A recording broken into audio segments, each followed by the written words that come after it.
Hey, this is Mike Slater in San Diego, filling in for the great Bill O'Reilly. It is Friday, August 26th, 2022. You're listening to the O'Reilly Update. Here's what's happening today in America. Republicans rally around Donald Trump.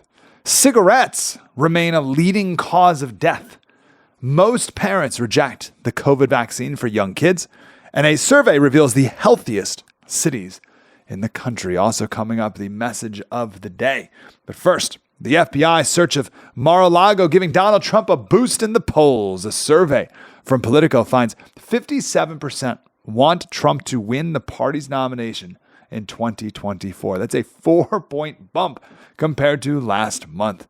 17% support Florida Governor Ron DeSantis. Wow, it's really Trump's for the taking. Mr. Trump issued a scathing statement on Biden's plan to cancel student loans, said the former president, quote, "This is just another election-enhancing money grab coming right out of the pockets of working-class Americans." Obviously, that's true. Despite a massive drop in popularity, smoking cigarettes remains a leading cause of preventable death in America. 125,000 Americans died from tobacco-related cancers in 2021. That's 30% of all cancer fatalities. Lighten Up also slashes $21 billion from the economy in lost earnings. Just 12% of the population are regular smokers. That figure's down from 45% back in 1965. Geez, do you remember going into a restaurant and being asked smoking or non-smoking section? As if the smoke never traveled in the air. They used to smoke on airplanes. A majority of parents are refusing the COVID vaccine for their kids. Since the FDA approved the jabs for children under 5, just 4% have received the injection. Honestly, it sounds like 4% too high, but good. Polls show most families will wait 1 year to see whether the vaccine actually works. Like, how about look around and kids are fine? Like, whether it works or not, wait a year to see if kids even need it. And of course they don't. A survey from Wallet Hub revealing America's healthiest towns. The cities are ranked by exercise, rates of obesity, percentage of smokers, drug addiction, life expectancy, and the fittest place for the USA for the third year in a row, Salt Lake City, Utah, followed by San Diego, Miami Beach, Denver, Colorado. The unhealthiest town in the country is Brownsville, Texas, then Mobile, Alabama, and Jackson, Mississippi. All the biscuits. Message of the day about the slippery slope, how it is real and it is undefeated. Coming up next. Inflation at its highest level in 40 years and interest rates are skyrocketing, as you know. Market experts like Jamie Dimon, CEO of JP Morgan, predicting recession. So to protect your future, do what I did. Call the only precious metal dealers I trust, American Hartford Gold. They will show you how to protect your savings and retirement accounts by diversifying your portfolio with physical gold and silver. You can get started with a short phone call. They will place physical gold and silver right at your door or inside your IRA or 401k. Please tell them Bill O'Reilly sent you, and they'll give you up to $2,500 of free silver on your first order. Don't wait. You can call them now. 877-444-GOLD. 877-444-GOLD. Or text GOLD to 65532. Again, 877-444-GOLD or text GOLD to 65532. Hey, it's Mike Slater filling in for Bill O'Reilly. Now it's time for the O'Reilly Update message of the day. The slippery slope is not only real, it is undefeated. Never let anyone tell you that the slippery slope is a fallacy, and I will give you the worst example. In Canada, in 2015, the highest court over there declared that physician-assisted suicide must be legal. And the next year, they passed a law saying that you can get a physician-assisted suicide. But we were all told it was only going to be under the most dramatic and dire of circumstances, with the strictest and tightest of controls. Only people who were suffering near death, unbearable pain, and signed off by 2 independent doctors, maybe even a panel of doctors. That's what we were told. That was only 6 years ago. And a lot of people were like, man, I don't know. That doesn't really sound like a great idea, probably. No, that's the slippery slope fallacy. Everything will be fine. And already, only 6 years later, A man in Canada got euthanasia, and his application for euthanasia listed only one health condition as the reason for his request to die: hearing loss. Hearing loss. Not exactly a terminal illness. The biggest problem with this issue is we have no language to even begin to discuss it properly. There's other maybe bigger problems out there, but we have the words for it. We may not agree, but at least we have the words we can communicate with. And this issue, we got nothing. We live in a pagan death cult of a culture that doesn't respect life in the womb, certainly won't respect life at the end of life. Life's a circle. Babies and old people have a lot in common. You start out pooping your pants, you end up pooping your pants. It's the way it is. Babies and old people, they're losing things all the time. They're falling down. They're falling asleep everywhere. They do lots of crafts. And when we have a culture that doesn't value the life of babies in the womb, then we can't properly even think about end-of-life care. In Canada, 2 years ago, there were 7,000 people who died from euthanasia. 7,000? Last year, 10,000. And the slope gets slipperier. It'll be 1 million before you know it. They're already going to open up eligibility to people with mental illness, and they're debating opening it up to minors. One patient said the director of ethics at his hospital came to his hospital bed and told him that it cost $1,500 per day to treat him. In other words, geez, man, it's a lot cheaper just to kill you. Sign here.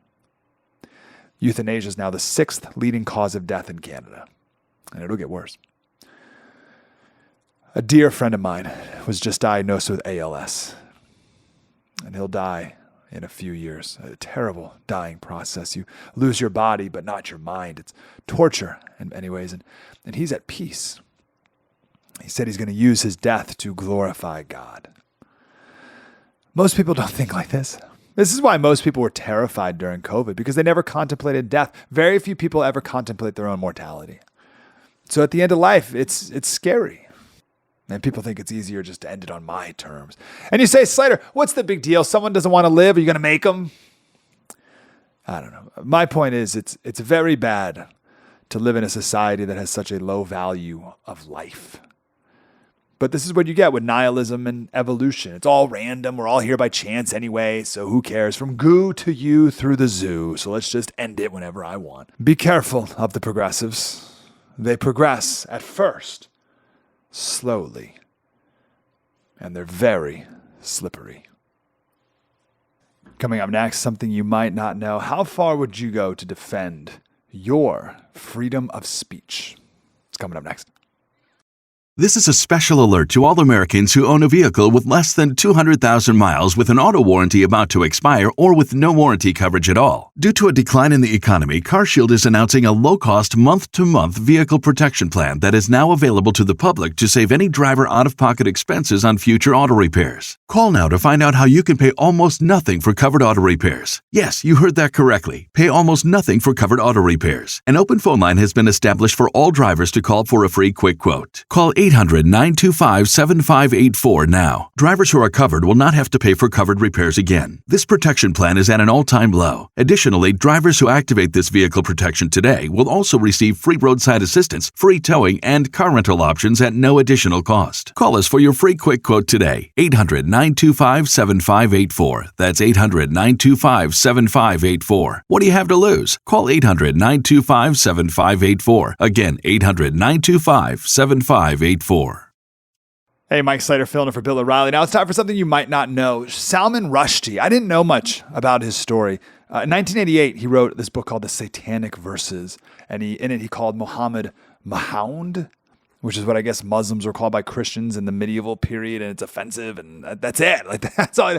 And the Ayatollah Khomeini, the first supreme leader of Iran in 1979, issued a fatwa, a decree, for all brave Muslims of the world to kill Salman Rushdie without delay, to make sure that no one dare insult the sacred beliefs of Muslims henceforth. And this was in 1989. And just the other day, he was stabbed in the neck while speaking in Western New York. But it was in 2015 when Salman Rushdie said, "We are living in the darkest time I've ever known." Why 2015? After all he went through in the 80s and 90s in hiding, why 2015 was the darkest time? Because of the weakening of the Western value of freedom of speech. When the Ayatollah issued the fatwa in 1989, almost everyone in the West defended him. Today, if he wrote that book, the left would have condemned him, said he was to blame. How dare you insult Muslims or whoever else. It's the idea that the West doesn't believe in the concept of freedom of speech anymore. Freedom of speech is always going to be under attack. The question is, will it be defended? So what does defense look like? And this is the story I really want to share. Andy Ross, he owned a bookstore in Berkeley, California, and it was firebombed twice for simply selling the book. So he had to figure out what he was going to do. What would you do? Would you keep selling it? He said, I had some really hard decisions to make about balancing our commitment to freedom of speech against the real threat of the lives of our employees. So he gathered all of his staff for a meeting. He said, I told the staff that we got to figure out what we're going to do. We got to decide, are we going to keep carrying this book and risk our lives for what we believe in or not? We could take a more cautious approach, sure, and compromise our values. So they took a vote, and the staff voted unanimously to keep carrying the book. He said, tears still come to my eyes when I think of this. It was the defining moment in my 35 years of book selling. It was the moment when I realized that book selling was a dangerous and subversive vocation because ideas are powerful weapons. He said, I didn't know at that moment whether this was an act of courage or foolhardiness, but from the clarity of hindsight, I would have to say it was the proudest day of my life. That was 1989. Would that happen today in 2022? Or would most people compromise their values? What would you do? How far would you go to defend freedom of speech? Don't let them take an inch. We need to be freedom of speech extremists. More coming up. Things are tough in the USA right now. Gas prices up 59%, food prices up 10%, and have you taken a look at your cable bill recently? Some of us are paying more than $150 a month. That's why I am excited about the streaming platform Vidgo, VIDGO. Vidgo gives you the freedom to be entertained at a price you can afford. Vidgo has all my favorite live sports networks. They have a great choice of news programming, including The First, Newsmax, OAN, Fox News. Vidgo also has more than 100 channels of entertainment. All of that for just $59 a month for the base package, $79 a month for premium. You deserve the freedom to be entertained at a price you and your family can afford. So please sign up at vidgo.com/Bill. Thank you, Bill, for letting me fill in again. Thank you for listening. MikeSlater.locals.com, and have a fantastic weekend.